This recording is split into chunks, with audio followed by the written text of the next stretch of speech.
Little People, Big World was one of the most popular shows in reality history. Tonight, we have one of the family members and stars along with his bride. But before we meet them, let's take a look at a clip from the show. Hey, Jacob! You know, the kids have been home for the summer. We've had a great time. And as the kids go on to their own adventure, except for Jacob, my house is going to be empty, and Matt and I are definitely on our own. And, you know, that's kind of a scary thing. There's Zach next to Mom. Molly and I will be in the back. Okay. Aw, it's pretty, guys. You know who we're missing?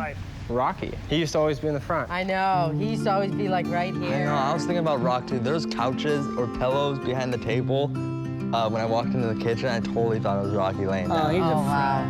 poor old guy. It was a sad one. Things are changing. Life's changing. The family's changing. Rocky's gone. Molly and Jeremy are leaving. And it's kind of scary, actually. I don't think you can prepare yourself properly for how life evolves.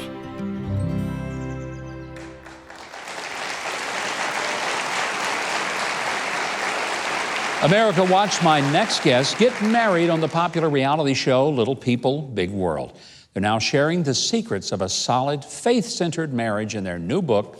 It's called A Love Letter Life. We welcome Jeremy and Audrey Roloff.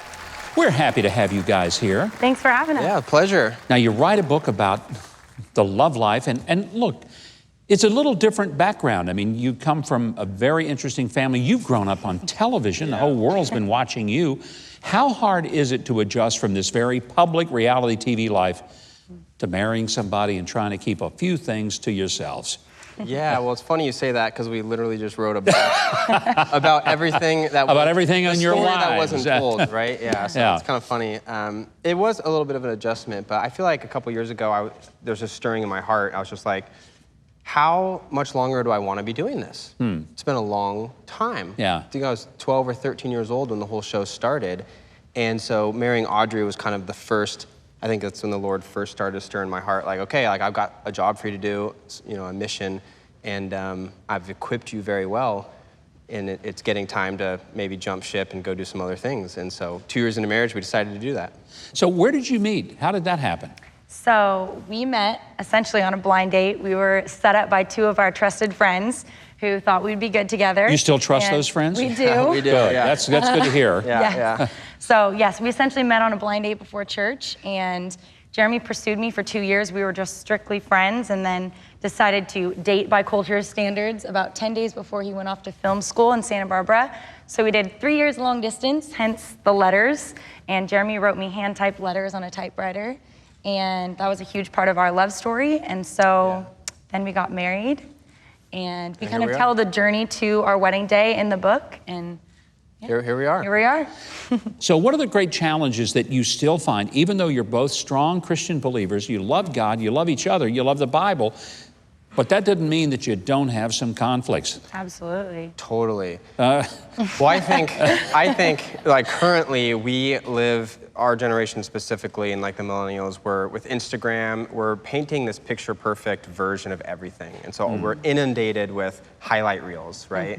And so we then try to imitate those, and when it doesn't happen, we're not really equipped or prepared to, I guess, wrestle through the challenges or not. And with this this picture perfect facade we're all painting, it's distorting the way I think we're viewing marriage and we're viewing these struggles and whatnot. Because like the struggle's part of it's the journey. I mean, that's the whole point of it all, is to be constantly like turning ourselves into better versions of Christ and representing the gospel. And like that's not easy by definition. And so it's like, I don't know. There's a perspective shift I think we need to have as a culture, and the pictures aren't helping. And I often think, gosh, if couples would understand that marriage is a laboratory that you spend the rest of your life in trying to learn how to love, rather than at the altar we get it all. It happens right there. It's in a magic moment, and it isn't. One of the things we always say is we always want to be students of ourselves and each other, because we want to just realize that we're on this constant journey of, you know, we call it the growing excitement of discovery, where like I get to learn new things about Jeremy year after year after year, and that should excite me. You know what I mean? The fact that I get to be married to a new man, the new version of Jeremy when he's 30 and 40 and 50, like that's exciting to me. And so that's the road, and that's the road to oneness. Like we might become one, you know, in a moment when we say I do and commit and consummate, commit our vows and whatnot, but then like there's the journey to I do, which is just then there's the road to oneness, which is living that out every day. And so, yeah, I mean, we really just want to inspire people, specifically our age, our generation, to just press into that and do it creatively, intentionally, and ultimately faithfully.